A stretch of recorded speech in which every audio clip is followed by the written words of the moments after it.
ನಾರಾಯಣಂ ಸುರಗುರುಂ ಜಗದೇಕನಾಥಂ ಭಕ್ತಪ್ರಿಯಂ ಸಕಲಲೋಕನಮಸ್ಕೃತಂ ಚ ತ್ರೈಗುಣ್ಯವರ್ಜಿತಮಜಂ ವಿಭುಮಾದ್ಯಮೀಶಂ ವಂದೇ ಭವಗ್ನಮಮರಾಸುರಸಿದ್ಧವಂದ್ಯಂ ವ್ಯಾಸಂ ವಸಿಷ್ಠನಪ್ತಾರಂ ಶಕ್ತೇಃ ಪೌತ್ರಂ ಅಕಲ್ಮಷಂ ಪರಾಶರಾತ್ಮಜಂ ವಂದೇ ಶುಕತಾತಂ ತಪೋನಿಧಿಂ. ಶ್ರೀ ಗುರುಭ್ಯೋ ನಮಃ. ಹರಿ ಓಂ.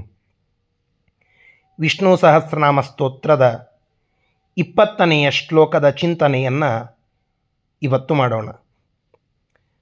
ಮಹೇಶ್ವಾಸೋ ಮಹೀಭರ್ತ ಶ್ರೀನಿವಾಸ ಸತಾಂ ಗತಿ ಅನಿರುದ್ಧ ಸುರಾನಂದೋ ಗೋವಿಂದೋ ಗೋವಿದಾಂಪತಿ. ಭಗವಂತನನ್ನು ಅನೇಕ ಅದ್ಭುತ ನಾಮಗಳಿಂದ ಈ ಶ್ಲೋಕದಲ್ಲಿ ಭೀಷ್ಮಾಚಾರ್ಯರು ಸ್ತುತಿ ಮಾಡುತ್ತಾ ಇದ್ದಾರೆ, ಕೊಂಡಾಡ್ತಾ ಇದ್ದಾರೆ. ಭಗವಂತ ಮಹೇಶ್ವಾಸ ಅಂತ, ಮಹಾನಿಶ್ವಾಸ ಇಷುದಿಹಿ ಯಸ್ಯ ಅಸೌ ಮಹೇಶ್ವಾಸ ಅಂತ ಅರ್ಥ. ಭಗವಂತ ರಾಮಾವತಾರವನ್ನು, ಪರಶುರಾಮದೇವರ ಅವತಾರವನ್ನು ತೆಗೆದುಕೊಂಡಾಗ ಎಂದೂ ಬತ್ತದಂತಹ ಇಷುದಿಹಿ ಬಾಣಗಳ ಗುಂಪನ್ನು ಹೊಂದಿದಂಥವನು. ಅದ್ಭುತವಾದ ಬಾಣಗಳ ಗುಂಪು. ಆ ಬಾಣಗಳ ಗುಂಪು ಅದು ಎಂದೂ ಬತ್ತಲಿಲ್ಲ. ತೂಣೀರ ಕಾರ್ಮುಖ ಕೃಪಾಣೀ ಕಿಣಾಂಕ ಭುಜ ಪಾಣೀರವಿ ಪ್ರತಿಮಭಾಹ ಅಂತ ನಾವು ದಶಾವತಾರ ಸ್ತುತಿಯಲ್ಲಿ ಕೇಳುತ್ತೇವಲ್ಲ. ರಾಮದೇವರ ಆ ಬಾಣಗಳ ಬತ್ತಳಿಕೆ ಬತ್ತದಂತಹ ಬತ್ತಳಿಕೆ, ಮಹಾಬತ್ತಳಿಕೆ. ಅಂತಹ ಮಹತ್ತಾದ ಬತ್ತದ ನಿಶ್ವಾಸ ಇಷುದಿಹಿ ಯಸ್ಯ ಅಸೌ, ಅಂತಹ ಬತ್ತಳಿಕೆಯನ್ನು ಉಳ್ಳಂತಹ ಭಗವಂತನನ್ನು ಮಹೇಶ್ವಾಸ ಅಂತ ಕರೀತಾರೆ. ಭಗವಂತ ಇಷು ಅಂತಂದರೆ ಇಚ್ಛಾ ಅಂತ. ಮಹತ್ತಾದ ಇಚ್ಛೆಯನ್ನು ಉಳ್ಳ ಭಗವಂತನನ್ನು ಮಹೇಶ್ವಾಸ, ಭಾರೀ ದೊಡ್ಡದಾದ ಇಚ್ಛೆ. ಅವನ ಇಚ್ಛೆ ಇದ್ದದ್ದಕ್ಕಾಗಿ ನಮ್ಮೆಲ್ಲರ ಕಾರ್ಯಗಳು ಕಾರ್ಯಗತವಾಗ್ತಾ ಇದೆ. ಹೀಗಾಗಿ ಆ ಭಗವಂತನ ಇಚ್ಛೆ ಅದ್ಭುತವಾದದ್ದು, ಮಹತ್ತಾದದ್ದು. ಆ ಕಾರಣಕ್ಕಾಗಿಯೂ ಮಹೇಶ್ವಾಸ ಅಂತ. ಮಹೀಭರ್ತ, ಭಗವಂತ ಭೂಮಿಯನ್ನು ಧಾರಣ ಮಾಡಿದ್ದಾನೆ, ಭೂಮಿಯನ್ನು ಹಿಡಿದು ಇಟ್ಟುಕೊಂಡಿದ್ದಾನೆ. ಮಹ್ಯಾ ಭರ್ತ, ಮಹೀಭರ್ತ ಅಂತ. ಈ ಭೂಮಿಯ ಭಾರವನ್ನು ಭರಣ ಮಾಡಿದಂತಹ, ಧಾರಣ ಮಾಡಿದಂತಹ ಭಗವಂತ ಮಹೀಭರ್ತ ಅಂತ. ಅದಕ್ಕಾಗಿಯೇ ಕೃಷ್ಣಾವತಾರದ ಪ್ರಾರಂಭದಲ್ಲಿ ನಾವು ಕೇಳುತ್ತೇವಲ್ಲ, ಭೂಮಿ ಭಗವಂತನ ದ್ವೇಷಿಗಳಿಂದ ತುಂಬಿಕೊಂಡಾಗ ಭೂಮಿಗೆ ಸಿಟ್ಟು ಬರ್ತದಂತೆ, ಇದು ನನಗೆ ಭಾರ ಅಂತ ಅನ್ನಿಸ್ತದಂತೆ.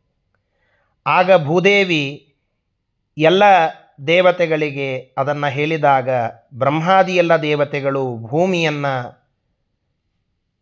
ಭೂಮಿಯ ಆ ವಿಚಾರವನ್ನು, ಭೂಭಾರದ ವಿಚಾರವನ್ನು ಭಗವಂತನ ಎದುರಿಗೆ ಹೇಳಿ ಆ ಭೂಭಾರವನ್ನು ಕಮ್ಮಿ ಮಾಡುವುದಕ್ಕಾಗಿ ಸ್ವಾಮಿ ನೀನು ಅವತಾರ ಮಾಡಬೇಕು. ಯಾಕೆ ಭಗವಂತನ ಎದುರಿಗೆ ಯಾಕೆ ಅವರು ಹೋದರು? ನೀನು ಮಹೀಭರ್ತ, ನೀನು ಭೂಮಿಯನ್ನು ರಕ್ಷಣೆ ಮಾಡುವಂತಹ, ಆ ಭೂಮಿಯನ್ನು ಪೊತ್ತಿರುವಂತಹ ಪರಮಾತ್ಮ. ಆದ್ದರಿಂದ ನೀನು ಮಹೀಭರ್ತ, ನೀನೇ ಆ ಭೂಭಾರವನ್ನು ಕಮ್ಮಿ ಮಾಡಬೇಕು ಎಂಬುದು ಆ ಭೂದೇವಿಯ ಪ್ರಾರ್ಥನೆ, ಬ್ರಹ್ಮಾದಿ ಎಲ್ಲ ದೇವತೆಗಳ ಪ್ರಾರ್ಥನೆ. ಅದಕ್ಕಾಗಿಯೇ ಜಾತಃ ಕಂಸ ವದಾರ್ಥಾಯ ಭೂಭಾರೋದ್ಧಾರಣಾಯ ಚ. ಆ ಭೂಭಾರವನ್ನು ಕಮ್ಮಿ ಮಾಡುವುದಕ್ಕೋಸ್ಕರವಾಗಿ, ಅದರಿಂದ ಮತ್ತು ಆ ಎಲ್ಲ ರಾಕ್ಷಸರ ಉಪಟಳವನ್ನು ಉಪಶಮನ ಮಾಡಿ ಮತ್ತೆ ಭೂಮಿಯನ್ನು ತಾನು ಸಂತೋಷಗೊಳಿಸುವುದಕ್ಕಾಗಿ ಮಹೀಭರ್ತ ಆದ ಭಗವಂತ ಅಲ್ಲಿ ತಾನು ಭೂಭಾರವನ್ನು ಕಡಿಮೆ ಮಾಡುತ್ತಾನೆ, ಅದಕ್ಕಾಗಿ ಅವತಾರವನ್ನು ಮಾಡುತ್ತಾನೆ ಅಂತ ಕೇಳುತ್ತೇವೆ. ಭಗವಂತ ಮಹೀಭರ್ತ. ಶ್ರೀನಿವಾಸ. ಶ್ರೀನಿವಾಸ ಈ ಹೆಸರು ತುಂಬ ಪ್ರಸಿದ್ಧವಾದದ್ದು. ಶ್ರೀಹಿ ನಿವಸತಿ ಅಸ್ಮಿನ್ ಇತಿ ಶ್ರೀನಿವಾಸ. ಭಗವಂತನ ವಕ್ಷಸ್ಥಲದಲ್ಲಿ ಯಾವತ್ತಿಗೂ ಲಕ್ಷ್ಮೀದೇವಿಯ ನಿವಾಸ. ಲಕ್ಷ್ಮೀದೇವಿಯನ್ನು ತನ್ನ ಹೃದಯದಲ್ಲಿ ಯಾವತ್ತಿಗೂ ಉಳ್ಳ ಭಗವಂತ ಶ್ರೀನಿವಾಸ ಅಂತ ಅನ್ನಿಸಿಕೊಂಡಿದ್ದಾನೆ. ಶ್ರಿಯಂ ನಯತಿ ಇತಿ ಶ್ರೀನಿಹಿ. ಸಂಪತ್ತನ್ನು ನಮಗೆ ಕೊಡುವಂತಹ ವ್ಯಕ್ತಿಗಳು ಶ್ರೀನಿಹಿ ಅಂತ. ನಮಗೆ ಶ್ರೀ ಸಂಪತ್ತನ್ನು ಕೊಡುತ್ತಾರೆ, ಆದ್ದರಿಂದ ಶ್ರೀನಿಹಿ ಅಂದರೆ ಸಂಪತ್ತನ್ನು ಕೊಡುವವರು. ಸಂಪತ್ತನ್ನು ನಮಗೆ ಕೊಡುವವರೆಲ್ಲರೂ ಆ ಶ್ರೀನಿವಾಸನ ಅಡಿಯಲ್ಲಿ ಇರುವವರೇ. ಯಾಕೆ? ಮಹೀಭರ್ತ ಭಗವಂತ ಆದ ಮೇಲೆ ಇಡೀ ಮಹಿ ಅದು ಭಗವಂತನದ್ದೇ. ನಾನು ಇವರಿಂದ ಕೊಂಡುಕೊಳ್ಳುತ್ತೇನೆ, ಅವರಿಗೆ ಮಾರುತ್ತೇನೆ, ಇದೆಲ್ಲ ಇದ್ದರೂ ಇದೆಲ್ಲ ನಡೀತಾ ಇರೋದು ಆ ಭಗವಂತನ ಅಧೀನದಲ್ಲಿ. ಹೀಗಾಗಿ ಶ್ರೀನಿಹಿ ಆ ಭಗವಂತನ ಸಂಪತ್ತನ್ನೇ ನಮಗೆ ಕೊಡುವಂಥವರು. ಅವರು ಯಾರ ಅಡಿಯಲ್ಲಿ ವಸತಿ, ಯಾರ ಅಡಿಯಲ್ಲಿ ವಾಸಯತಿ, ಭಗವಂತನ ಅಡಿಯಲ್ಲಿ ಅವರಿದ್ದಾರೆ. ಆದ್ದರಿಂದ ಧನಕ್ಕೆ ಒಡೆಯನಾದ ಕುಬೇರನನ್ನು ಪ್ರಾರಂಭ ಮಾಡಿಕೊಂಡು ಉಳಿದೆಲ್ಲ ದೊಡ್ಡ ದೊಡ್ಡ ಇಂಡಸ್ಟ್ರಿಯಾಲಿಸ್ಟ್ಗಳು, ದೊಡ್ಡ ದೊಡ್ಡ ವತನ್ದಾರರು, ಭಾರೀ ಭಾರೀ ಶ್ರೀಮಂತರು, ಇವರೆಲ್ಲರ ಸ್ವಾಮಿ, ಇವರಿಗಿರುವ ಸಂಪತ್ತಿನ ಒಡೆಯ ಅದು ಭಗವಂತ, ಅದು ಶ್ರೀನಿವಾಸ, ಅದು ವೆಂಕಟೇಶ. ಅಂತಹ ಪರಮಾತ್ಮನನ್ನು ಶ್ರೀನಿವಾಸ ಅಂತ ಕರೀತಾ ಇದ್ದಾರೆ. ಸತಾಂ ಗತಿ. ಸಜ್ಜನರ ಪಾಲಿನ ಆಶಾಕಿರಣ, ಕೊನೆಯ ಗತಿ, ಕೊನೆಯ ಸ್ಥಾನ ಅದು ಭಗವಂತ. ವಿಶೀರ್ಣಾನಾಂ ಅವಸನ್ನಾನಾಂ ಆರ್ತಾನಾಂ ಗತಿಮತಾಂ ಜ್ಞಾನಿನಾಂ ವಾ ಗತಿ ಅಂತ ಒಂದು ವಿಚಾರವನ್ನು ಹೇಳುತ್ತಾರೆ. ಯಾರಿಗೆ ಆಶ್ರಯವಿಲ್ಲವೋ, ಯಾರು ದೀನರೋ, ಯಾರು ದಲಿತರೋ, ಗಲಿತರೋ, ವಿಸ್ಖಲಿತರೋ, ಪತಿತರೋ, ಅವರೆಲ್ಲರನ್ನ ಉದ್ಧಾರ ಮಾಡುವ ಗತಿ, ಕೊನೆಯ ಗತಿ ಅದು ನಮ್ಮ ಪರಮಾತ್ಮ. ಶರಣಾಗತಿಯಾಗಬೇಕಾದದ್ದು ಆ ಭಗವಂತನ ಎದುರಿಗೆ. ಹೀಗಾಗಿ ಸತಾಂ ಗತಿ, ಸಜ್ಜನರ ಪಾಲಿನ ಆಶಾಕಿರಣ ಗತಿ ಅದು ಭಗವಂತ. ಸತಾಂ ಅನ್ನೋದಕ್ಕೆ ಸಂತಹ ಆವಿರ್ಭೂತ ಸ್ವರೂಪ ಮುಕ್ತಾಹ ಅಂತ ಒಂದರ್ಥ. ಮುಕ್ತರು ಅನ್ನೋದನ್ನು ಸತಾಂ ಅಂತ ಶಬ್ದ ಹೇಳುತ್ತಾರೆ. ಸಜ್ಜನರ ಪಾಲಿಗೂ ಗತಿ. ಸಜ್ಜನರಾದಿಂದ ನಾವು ಸ್ವತಂತ್ರರಾಗ್ತೇವೆ ಅಂತ ಅಲ್ಲ, ಮುಕ್ತರಾದ ಮೇಲೆ ನಾವು ಸ್ವತಂತ್ರರಾಗ್ತೇವೆ ಅಂತ ಅಲ್ಲ. ಮುಕ್ತರಾದ ಮೇಲೂ ಭಗವಂತನ ಅಧೀನದಲ್ಲಿಯೇ ಎಲ್ಲರೂ ಇರ್ತಾರೆ. ಎಲ್ಲ ಮುಕ್ತರೂ ಭಗವದ್ ಅಧೀನರು ಎಂಬುವ ತತ್ವವನ್ನು ತಿಳಿಸುವಂತಹದ್ದು ಸತಾಂ ಗತಿ. ಅನಿರುದ್ಧ. ಅನಿರುದ್ಧ ಕೇನಾಪಿ ರುದ್ಧೋ ನ ಭವತಿ ಇತಿ ಅನಿರುದ್ಧ. ಯಾರೂ ಕೂಡ ಭಗವಂತನನ್ನು ತಡೆಯಲಿಕ್ಕೆ ಸಾಧ್ಯವಿಲ್ಲ, ಯಾರಿಂದಲೂ ತಡೆ ಇರದವನು ಅನ್ನುವುದಕ್ಕಾಗಿ ಭಗವಂತನನ್ನು ಅನಿರುದ್ಧ ಅಂತ ಕರೀತಾರೆ. ಜ್ಞಾನಿಗಳ ಮಾತುಗಳಿಗೆ ಭಗವಂತ ಎಂದೂ ವಿರೋಧವನ್ನು ಮಾಡುವುದಿಲ್ಲ, ಆದ್ದರಿಂದಲೂ ಅನಿರುದ್ಧ. ಜ್ಞಾನಿನಃ ಪ್ರತಿ ನಿರೋಧರಹಿತತ್ವಾತ್ ಅನಿರುದ್ಧ. ಭಗವಂತನಿಗೆ ಯಾರೂ ವಿರೋಧ ಮಾಡುವವರಿಲ್ಲ, ಅರ್ಥಾತ್ ಅವನನ್ನು ತಡೆಯುವವರಿಲ್ಲ. ಜ್ಞಾನಿಗಳ ಮಾತನ್ನು ಭಗವಂತ ಉಲ್ಲಂಘಿಸುವುದಿಲ್ಲ. ಯಾಕೆ? ಆ ಜ್ಞಾನಿಗಳ ಮೇಲಿನ ಕಾರುಣ್ಯದಿಂದ. ಆದ್ದರಿಂದ ಭಗವಂತನನ್ನು ಅನಿರುದ್ಧ ಅಂತ ನಾವು ಕರೀತೇವೆ. ಸುರಾನಂದ, ಜ್ಞಾನಿಗಳು, ಸುರರು, ಸಂತರು, ಮಹಂತರು, ಧರ್ಮಾಂತರು, ದೇವತೆಗಳು ಇವರೆಲ್ಲ ಆನಂದವನ್ನು ಪಡೀತಾರೆ. ಆನಂದ ಇದರ ಅರ್ಥ ಮೋಕ್ಷ. ಅವರೆಲ್ಲರಿಗೆ ಮೋಕ್ಷ ಸಿಗ್ತದೆ, ಅವರೆಲ್ಲರಿಗೆ ಅಲೌಕಿಕವಾದ ಆನಂದ ಸಿಗ್ತದೆ ಅಂತಂದರೆ ಅದಕ್ಕೆ ಕಾರಣ ಭಗವಂತನೇ.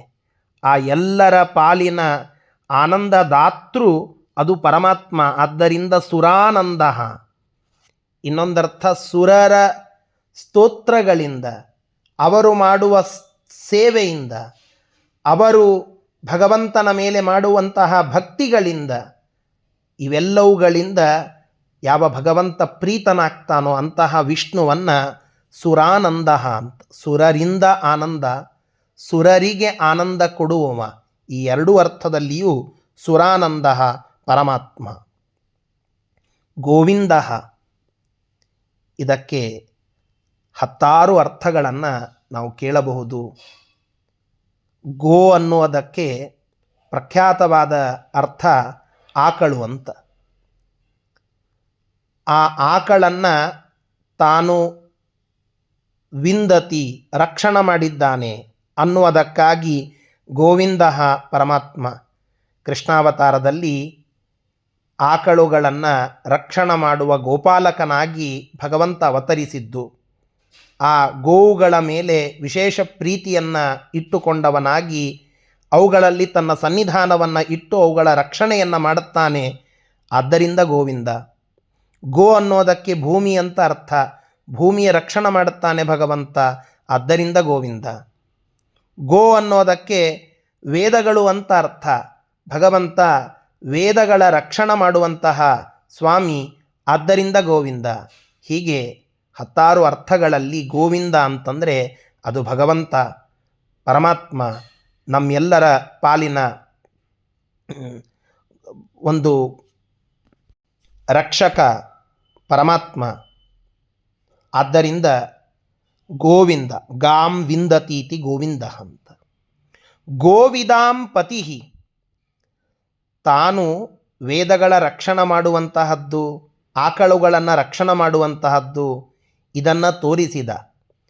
ಇದನ್ನು ಜಗತ್ತಿನಲ್ಲಿ ಯಾರು ಫಾಲೋ ಮಾಡುತ್ತಾ, ಯಾರೆಲ್ಲ ಆಕಳುಗಳನ್ನು ರಕ್ಷಣೆ ಮಾಡುತ್ತಾ ಇದ್ದಾರೆ, ವೇದದ ರಕ್ಷಣೆ ಮಾಡುತ್ತಾ ಇದ್ದಾರೆ, ವೇದೋಚ್ಚಾರಗಳನ್ನು ಮಾಡುತ್ತಾ ಇದ್ದಾರೆ, ಅಂತಹ ಸಜ್ಜನರ ಗೋವಿದಾಂ, ಭೂಮಿಯನ್ನು ರಕ್ಷಣೆ ಮಾಡುವವರು, ಪರಮಾತ್ಮನ ಸನ್ನಿಧಾನ ಉಳ್ಳ ಆಕಳುಗಳ ರಕ್ಷಣೆ ಮಾಡುವವರು, ವಿಶೇಷವಾಗಿ ವೇದದ ರಕ್ಷಣೆ ಮಾಡುವಂಥವರು, ವೇದವನ್ನು ಸರಿಯಾಗಿ ಉಚ್ಚಾರ ಮಾಡುವಂತಹ ಜನರು, ಅವರ ಪಾಲಿಗೆ ಪತಿ ಒಡೆಯ ಪರಮಾತ್ಮ. ಆದ್ದರಿಂದ ಗೋವಿದಾಂ ಪತಿ ಪರಮಾತ್ಮ. ಇಂತಹ ಪರಮಾತ್ಮನನ್ನು ಮಹೇಶ್ವಾಸ, ಮಹೀಭರ್ತ, ಶ್ರೀನಿವಾಸ, ಸತಾಂಗತಿ, ಅನಿರುದ್ಧ, ಸುರಾನಂದ, ಗೋವಿಂದ, ಗೋವಿದಾಂಪತಿ, ಈ ಎಲ್ಲ ಹೆಸರುಗಳಿಂದ ಈ ಶ್ಲೋಕ ಕೊಂಡಾಡ್ತಾ ಇದೆ. ನಾವು ಆ ಎಲ್ಲ ಹೆಸರಿನಿಂದ ಪ್ರತಿಪಾದ್ಯನಾದ ಪರಮಾತ್ಮನನ್ನು ನಮ್ಮ ಭಕ್ತ್ಯಾನುಸಾರವಾಗಿ, ಶಕ್ತ್ಯಾನುಸಾರವಾಗಿ ಸ್ತೋತ್ರ ಮಾಡಿ ಪ್ರೀತಗೊಳಿಸೋಣ. ಶ್ರೀಕೃಷ್ಣಾರ್ಪಣವಸ್ತು.